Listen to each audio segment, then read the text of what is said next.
Pushkin.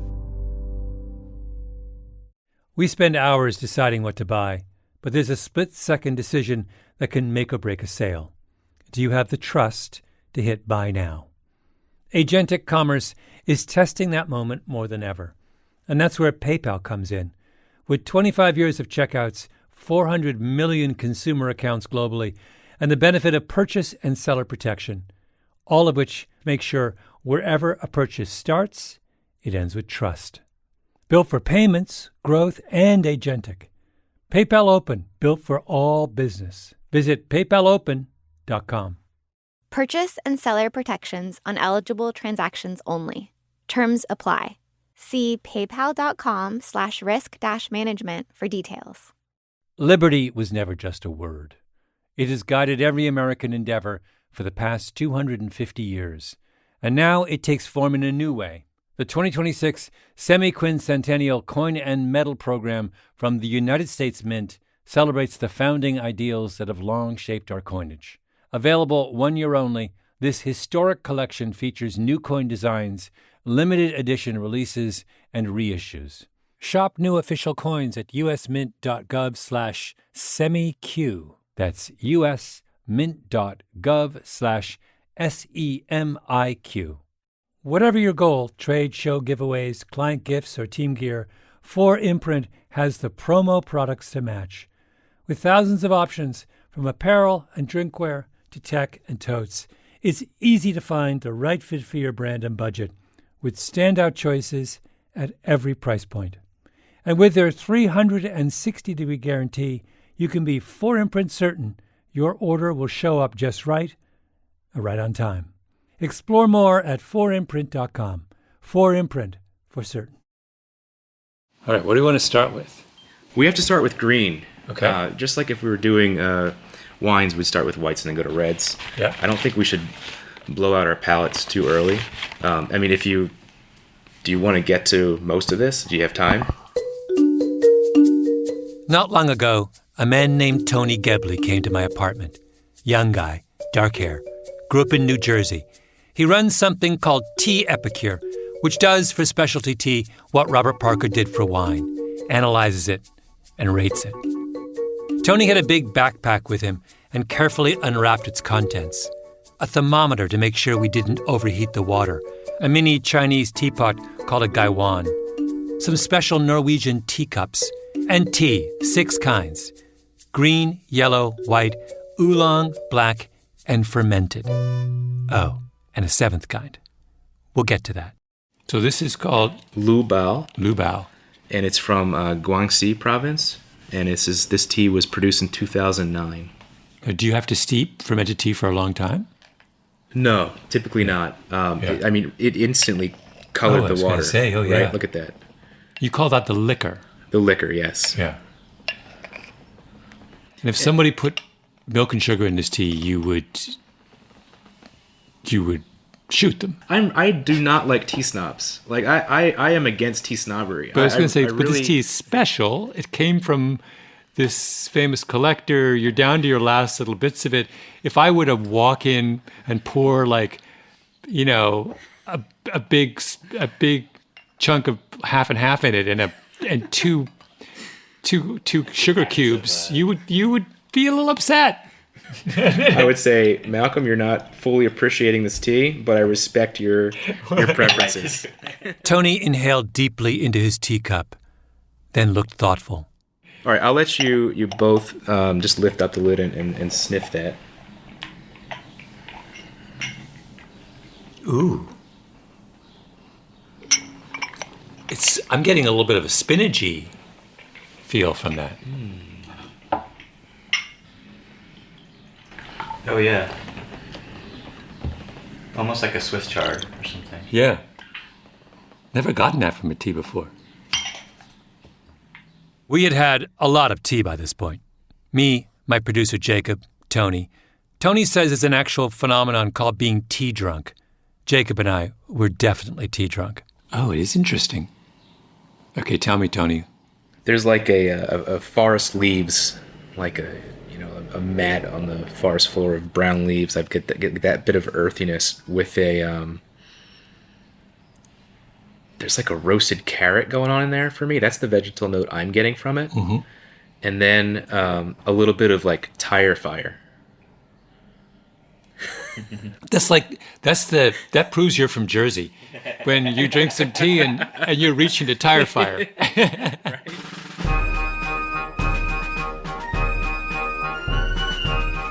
My name is Malcolm Gladwell. You're listening to Revisionist History, my podcast about things overlooked and misunderstood.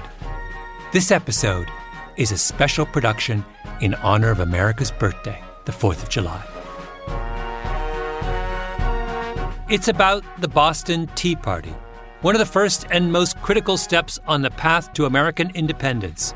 December 16th, 1773, when dozens of Bostonians dressed as Mohawk Indians dumped 342 chests of tea into Boston Harbor. Wait. Hold on. I know what you're thinking. The Boston Tea Party was a protest against British oppression. It was an act of principle. The gang that threw the tea overboard called themselves the Sons of Liberty. No taxation without representation, blah, blah, blah. We'll get to that. But let's start with a fact that is so glaringly obvious that it stuns me that so many Americans have overlooked it. It was the Boston Tea Party, not the Molasses Party, not the Pewter Mug Party. The whole thing was about tea. Wait, so we're going to set the scene. Tony, I want you to be ready. It is 1770. We are in Boston. We're on like Newbury Street, or I don't know if Newbury was still around then, but we're at the home of Governor Grosvenor. We're having afternoon tea, and he's served up a little Bohea. Bohea, the dominant tea of colonial New England. Shipped in from Fujian province in China from the Wuyi mountain range. Bohea is what the Sons of Liberty dumped overboard on the night of the Boston Tea Party. Tony, I'd like you to tell us, what is that experience for the people in Governor Grosvenor's drawing room at 3 o'clock as they have their Bohea? So everyone would be talking about the news of the day and sharing snacks, various sweets and pastries, sweetmeats, preserved fruits, nuts, etc. Yeah. And sipping tea, multiple cups of it. Okay, tell me about Bohea. This particular Bohea is very heavy on the smoke. I do get an aroma of tea, though, under that smoke now that it's been steeped. I think I needed that water to hit it that I wasn't getting in the dry leaf. After steeping it for that long, and I put a lot of leaf in there. You saw how much I put in this vessel. It's about half full. It's much smoother than I thought it was going to be. I thought it was going to be much more bitter and astringent, and really require some sort of addition of milk or sugar. Delicious, refreshing, addictive. There's a very deep, leathery taste. And when I say leathery, I mean like that smell of like your mother's purse or something. A very earthy, leathery smell. Like dirty, almost. So if you were drinking this, Tony, in 1760, you're putting milk in it? Yeah. Are you putting sugar in it? Because they're loading it up with sugar, aren't they? Back in that time I would, yes. If I was Colonial Tony, absolutely. Colonial Tony drinks this with sugar? I don't know. I somehow think Colonial Tony even then has his standards intact. I'll tell you this about Colonial Tony. He would not have put on war paint in the middle of a December night and dumped 342 chests of Bohea into Boston Harbor. If you love tea, if you yearn for that deep, leathery taste fortified by milk and sugar, why would you throw it overboard? Well, exactly. It's for questions like these that we have revisionist history. You'll remember, I'm sure, the history of the American Revolution that you were taught in high school. The British were spending a lot of money in North America. They had a big army defending their colonies against Native Americans and the French. They wanted the colonists to help with at least some of that burden. So they imposed a series of tariffs and duties over the course of the 1760s and early 1770s. The Stamp Act, the Navigation Act, and so on. But the colonists object. No taxation without representation. They start a boycott of all imported British products, principally tea, because tea is big business in the 1760s. The colonists are drinking extraordinary amounts of it.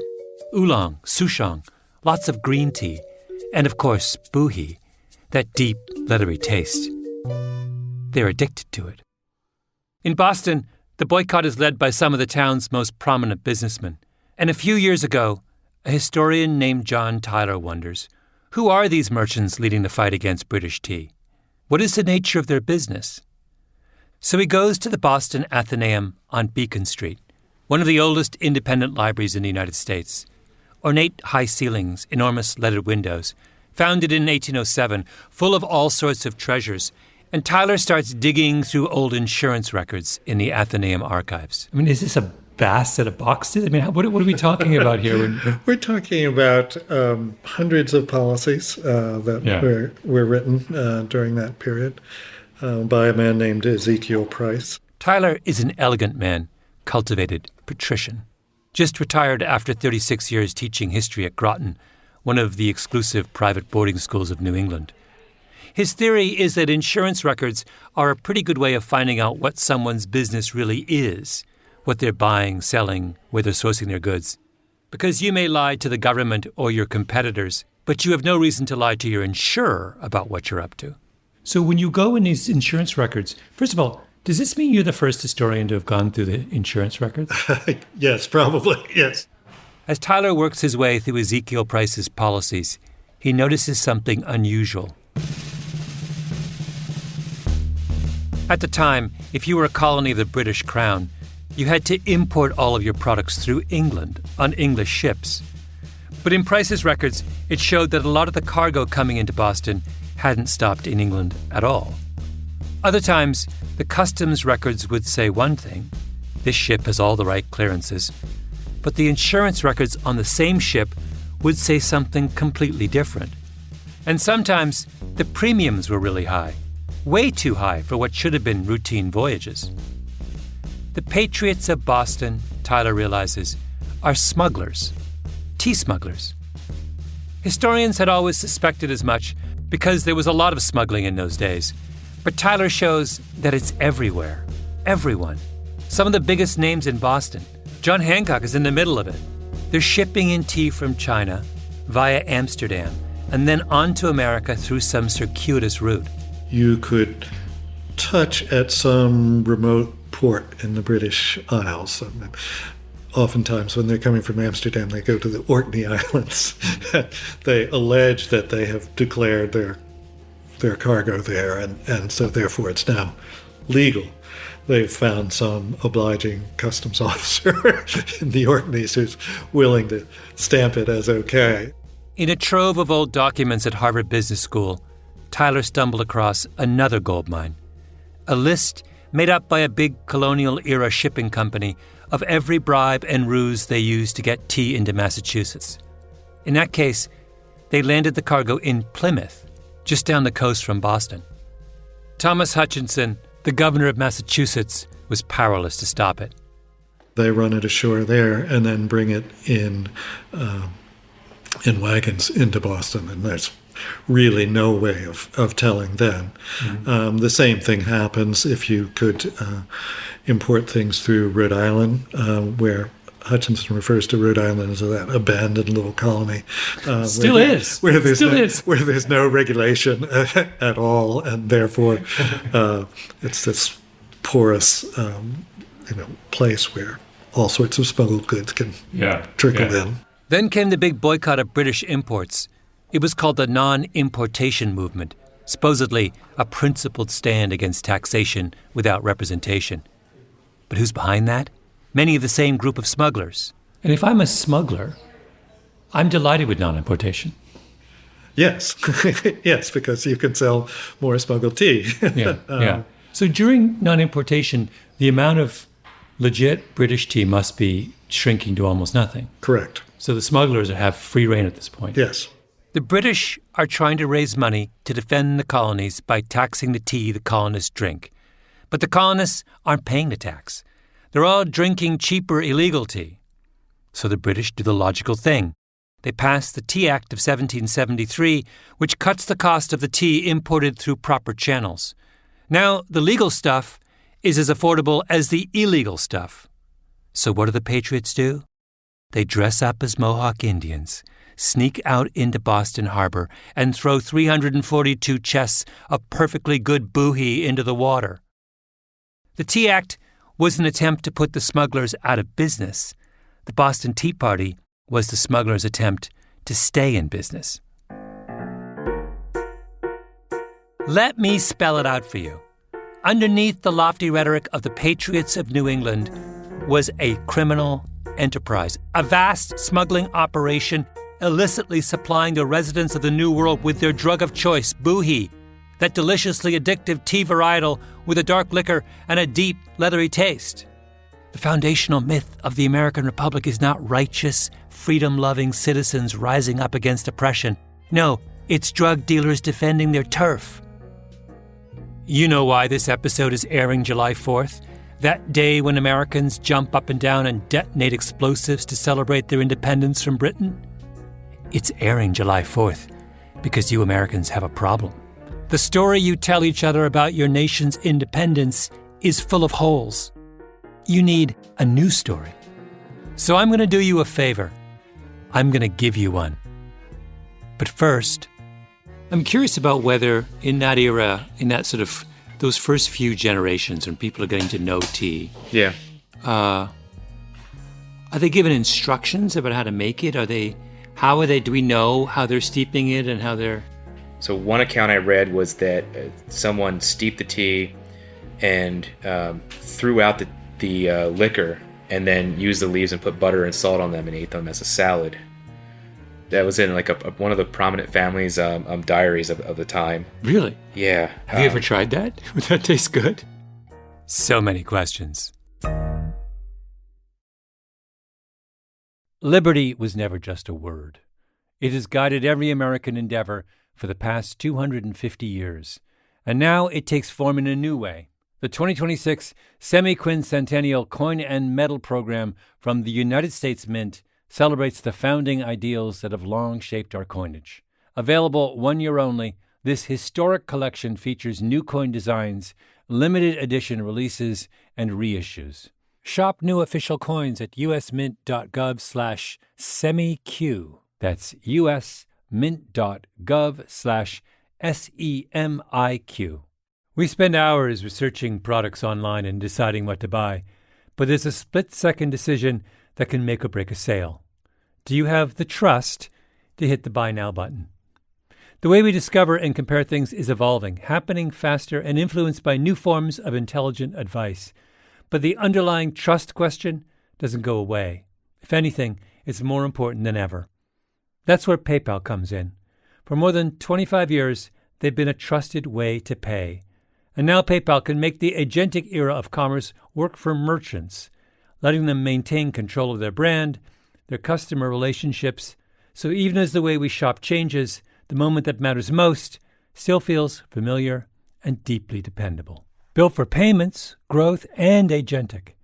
PayPal Open, built for all business. Visit paypalopen.com to get started. Purchase and seller protections on eligible transactions only. Terms apply.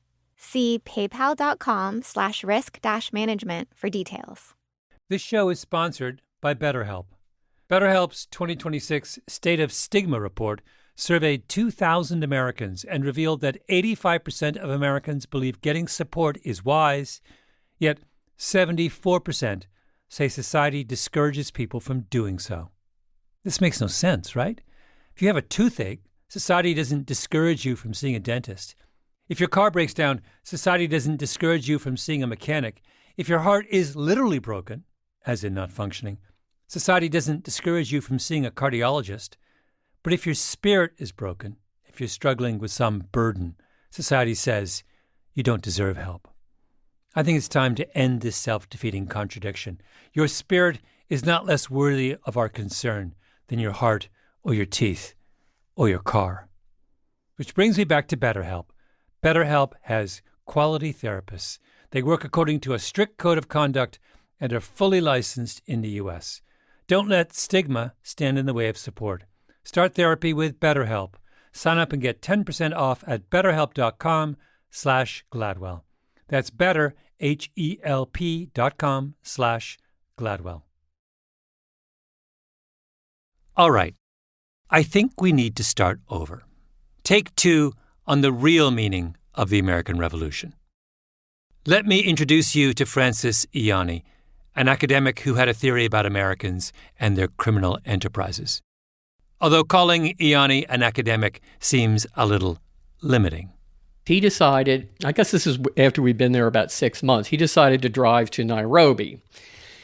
And I can't remember the exact distance. It might be 600-700 miles. But back then there were places where there literally wasn't a road. I don't think there was any paved road. And you'd be driving along and all of a sudden the road would just end. Juan Ianni. That's Francis Ianni's eldest son, talking about how his father moved his family to Ethiopia in the early 1960s and decided, one day, to drive to Nairobi. All they had was a Volkswagen minibus, which isn't exactly built for off-road adventures. Back then, people who made the journey did it in a convoy. Ianni was like, why bother? Let's go solo. This is a tangent, because Francis Ianni is one of my favorite people that I've never met. We'll get back to tea, I promise. So you'd have to go by dead reckoning to figure out where you were to come out on the other side. Wait a second. Your dad has, your parents have how many children at this point? I have 2 brothers. So there's 3 of you. You're the eldest? I'm the eldest. My brothers are 8 and 10 years younger than I am. At the time, this was 1960, so they were 5 and 3. And of course, my mother was... Go ahead.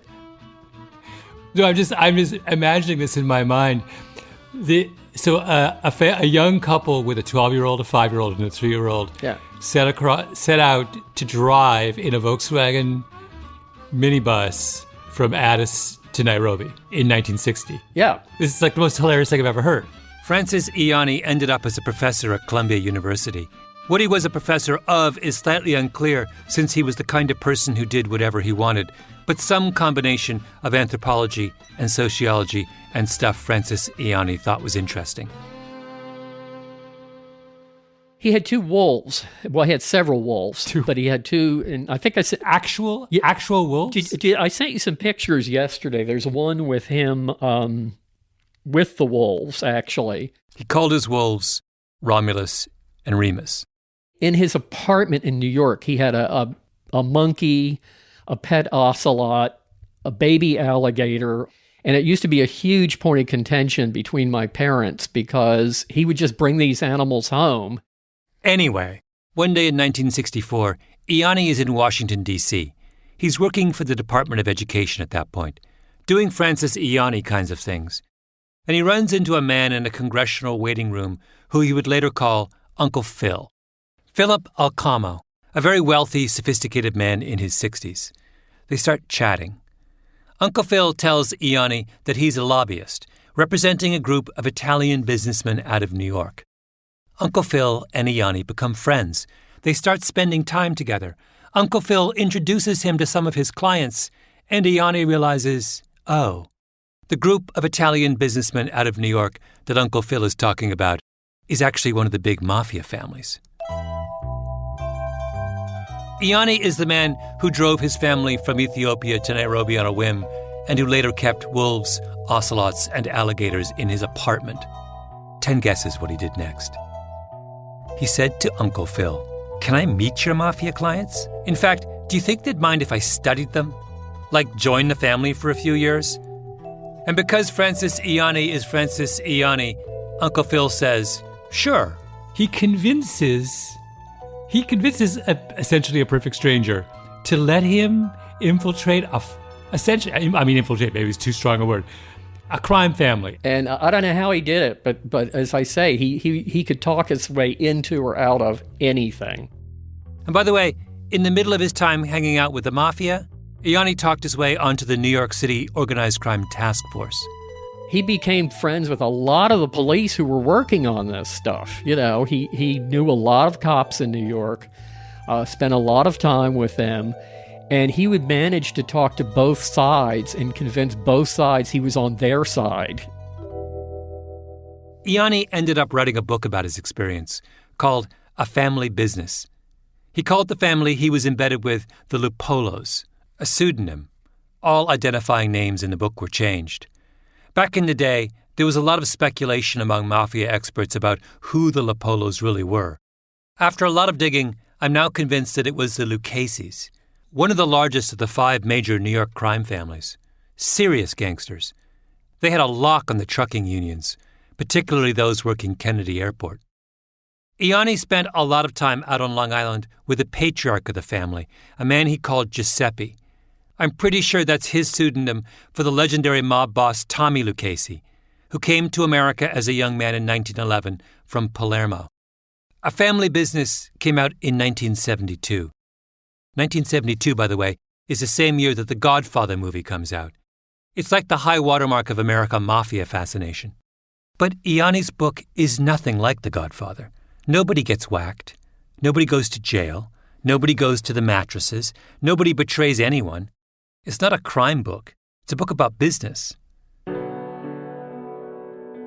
By 1970, Ianni calculated that there were 42 fourth-generation members of the family, and only 4 of those 42 were still involved in the family's crime businesses.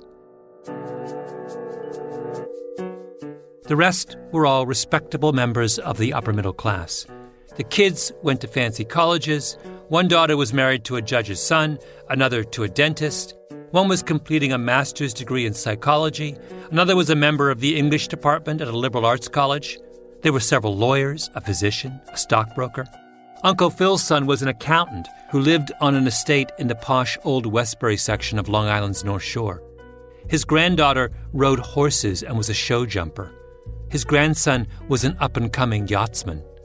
And Uncle Phil himself lived in Manhattan, collected art, and was a regular at the opera. The Lucchese's had gone legit. Now, does that surprise you? The signature line in The Godfather is Michael Corleone saying, "Just when I thought I was out, they pull me back in." He wants to go legit, and he can't. A lot of the mythology around crime says that's the pattern. Crime is addictive. Once you're in the underworld, you lose contact with the real world. You reject its values. But Ianni's point is that the far more typical trajectory is the one he described with the Lucchese's.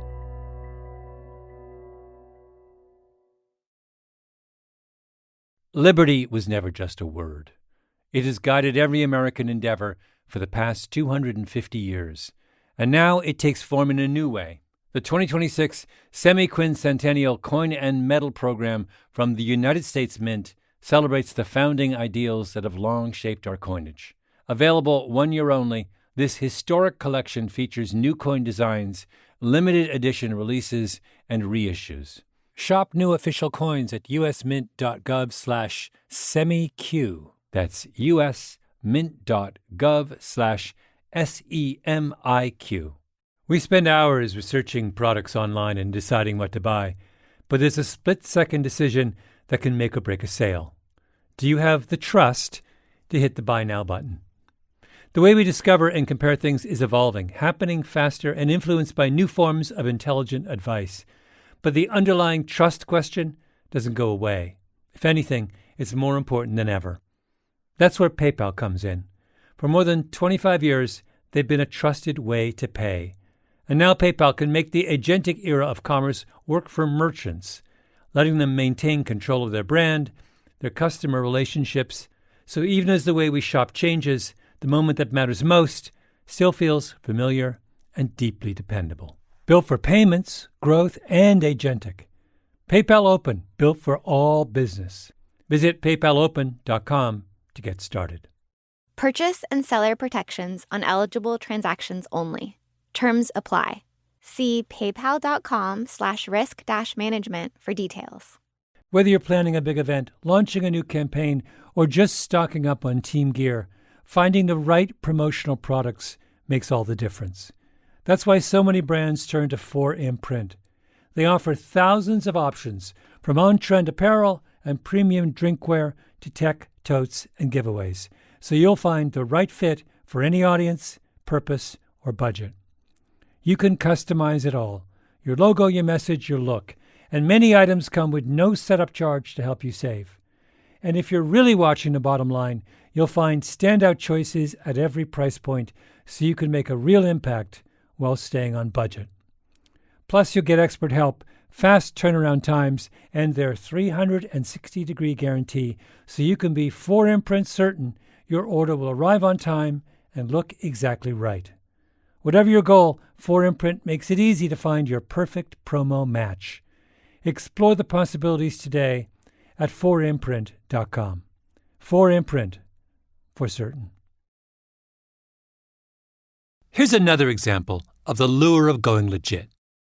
Salvatore Sammy the Bull Gravano, notorious mobster, underboss of the Gambino family. Here he is being interviewed by Diane Sawyer in 1997 on ABC Primetime. Look over the list of the murders you were involved in. How many? 19. Serial killers don't have 19. Mm-hmm. We're worse than them. Gravano is totally matter-of-fact. You're half expecting him to count off all 19, one by one, on his fingers. Diane Sawyer does the full double take, then comes back at him again. One of the people on that list was Gravano's brother-in-law. How could you face yourself, she asks. How could you face your wife? Did you say, what have I become? What? With that blood on my hands, what am I? I'm a gangster. That's exactly what I am. Gravano's not just a gangster. He's on TV admitting he's a gangster. Gravano had ratted out his boss, John Gotti, in exchange for immunity for his crimes. He went into witness protection. But then he left witness protection and started up a drug trafficking ring with his wife, his daughter Karen, and his son. They grossed $500,000 a week before it all came crashing down. In the middle of this, his daughter Karen meets a man named David Seabrook. It was 96. Okay. I was at the China Club. All right, popular spot. This is Seabrook, remembering the moment in an interview on the New York radio station Hot 97.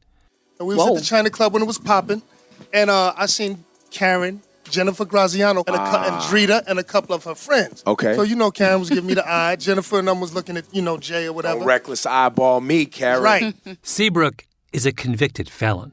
Well, my first case, I was 14, attempted murder. So I was back and forth from Rikers Island, juvenile system, New York State Division for Youth, and then I finally went to prison in 87. I was 19. I came home, I was 26. I went back, I was 32. I came home, I was 41. Lord have mercy. Seabrook and Karen Gravano get engaged, have a daughter together named Karina. But before they can get married, David gets sent away on the last of those convictions for a drug-dealing operation with his baby mama's father, Sammy the Bull Gravano. This is a serious crime family. Except they all want to go legit. Karen Gravano got probation on the drug charge and ended up on the VH1 reality show Mob Wives, where Sammy the Bull got to play doting granddad. And, even my father's very honest with the kids. And it's like, don't be like me. Be better than me. Learn from me. My nephew is great in baseball. My father's like, every day, go to, be a gangster in another way. I whacked people, you can whack balls. Sorry. Mob Wives ran for 6 seasons. Karen gave up a thriving career as a drug dealer for reality TV. David Seabrook, meanwhile, got a bachelor's degree in prison and finished a business degree after his sentence, then found a company that would hire him despite 5 felony convictions. Mind you, I started at the bottom. Well, lo and behold, I run the company now. It's 60 employees. I'm the quality manager. So, and we're looking to expand to about 120 employees within the next 6 months. So, in my opinion, that's a success story. In my opinion, considering I don't think where anybody I came would, from. Yeah, I don't think anybody would ever question whether or not you had a success. So, how long were the Gravanos actually a crime family? Well, Sammy the Bull's parents were dressmakers in Bensonhurst, Brooklyn. They were legit. Sammy went bad as a teenager and stayed bad for his whole life. That's one generation. Then came Karen and David, but they were only crooked until they saw middle age approaching. It's 1.5 generations. That's it. It stops there. I don't know if I want to stay on Staten Island. Karen and David's daughter, Karina, wants nothing to do with the crooked life. But I have so much bigger dreams and bigger plans that I have to keep my head straight, and I want to break the pattern of my family. Karina was actually briefly on a reality show herself, Made in Staten Island. In the first episode, she takes a call from her grandfather. When you go to college, where are you going to go? You're going to stay in New York? Sammy the Bull's been out of prison on the drug trafficking rap for 2 years. You never know. What can happen for me on the East Coast? It could do wonders. You're at an age now that, you got to look at possible mistakes that change your whole future. No, you're right. I know in New York you can get on the wrong track real easy. Mm-hmm. This was the great insight of Francis Ianni's work. Organized crime is not what people do when they have rejected the American dream. It's the opposite. People like the Lucchese's and the Gravanos desperately believed in the American dream, but they felt marginalized, locked out, so they took a temporary detour. There's even a wonderful phrase coined by the sociologist James O'Kane for that temporary detour, the crooked ladder. You climb the crooked ladder until you get high enough to get to the straight part of the ladder. The greatest example of it was I was talking to Sandra Lansky, Meyer Lansky's daughter. This is Nick Pileggi, the mob expert who wrote the book on which the movie Goodfellas was based. Meyer Lansky was a legend in organized crime, and Pileggi asked Meyer Lansky's daughter, Sandra, about her dad's happiest moment. She said, we drove up to West Point to see my brother Paul graduate from West Point. Now, this had to be like the 50s, when Meyer Lansky was about as famous as you can get. I mean, that's the world's worst bad guy. And she said, I looked over and my father was crying. Oh, my God. That his son was graduating from West Point. He was so... This is Meyer Lansky in the middle of West Point with all those guys throwing up their gloves, crying. He was so happy. And so when Paul, the son Paul, came over, everybody hugged and kissed. Meyer, she said, my father reached in his pocket and gave Paul the keys to a brand new Fairlane convertible. And Paul would not take it. Gave him the keys back. It's okay, Pa. He would not take the car because he knew what the car came from. The Lanskys were a one-generation crime family. So what are the Sons of Liberty back in the 1770s? Well, they're criminals. There's no question about that. During the non-importation movement in particular, they get very nasty with anyone who dares to defy them. John Tyler lays it all out. Intimidation, blackmail, violence. When someone defies them, they retaliate with hot tar and feathers. It's interesting that in American history textbooks, tarring and feathering comes out as some sort of cute little thing the Patriots do, when it's a really hideous thing to have, hot tar poured all over you and you'd have second or third degree burns as a result. You'd be scarred for life. And then have to have this tar removed from your skin, from your hair, it was a hideous thing to do, to say nothing of these people were terrified of their lives when the mob got a hold of them. Yeah. The mob. That's where the mob came from, the streets of colonial Boston. But if they are mobsters, they are mobsters in the same sense as the Lucchese's and the Gravanos and the Lanskys. Because the minute they can go straight, they do. I mean, what's the signing of the Declaration of Independence? It's a bunch of criminals dressing up in wigs and frock coats and rebranding themselves as the Founding Fathers. Isn't this the real lesson of the great American experiment? That the promise of the American dream is so powerful, so enthralling, that even the most hardened criminals want nothing more than to climb the ladder to respectability. Oh, and by the way, after the birth of the American Republic, what do you think the newly formed Congress and state governments did with imported tea? They taxed it, higher than before, because what looks like oppression when you're climbing the crooked ladder looks totally legitimate once you're on the straight and narrow. Here is my suggestion for July 4th. Enough with the fireworks and the parades. In light of everything we've just heard, that would be a little unseemly. Do they have a big holiday in Miami to celebrate the anniversary of the first cocaine shipment from Colombia? No, they don't. And the whole beer by the barbecue situation? Personally, I would rethink that too. If you're going to be drinking anything this July 4th, it should be tea. Me? I'm thinking of some Lapsang Souchong, which is a super smoky black tea that I love. Or at least I did, until I talked to Tony Gebley about this, and he said, I'm quoting, "Hopefully I can change that notion of yours." What's your... You have an issue with smoky teas. An issue? I don't know if it's an issue. You gave me that look when I said I like Lapsang, and then... I'll be frank with you. There's a real, bro thing about Lapsang Souchong going on in the specialty tea world right now. You didn't even know it, but you were a tea bro. You're a tea bro. That's what I'm saying. You mean it's the macho choice? Is that what you mean? It's the macho choice. Like, oh, I like it smoky. I see. Like a scotch. Like a scotch. Yeah, like a powerful smoky punch, like akin to like I like to grill a lot kind of thing. Stop right there, Tony. As it happens, I do like to grill a lot. And I'll be grilling some steaks this July 4th, with a steaming cup of Lapsang Souchong in my hand as I toast the drug smugglers, thugs, and mobsters who saw in the promise of these United States a chance to go legit. Happy birthday, America.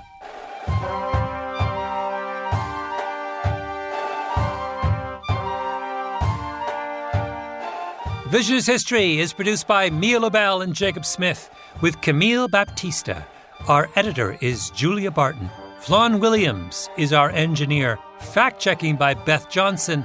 Original music by Luis Guerra. Special thanks to Carly Migliori, Heather Fain, Maggie Taylor, Maya Koenig, and El Jefe, Jacob Weisberg. Revisions History is brought to you by Pushkin Industries. I'm Malcolm Gladwell.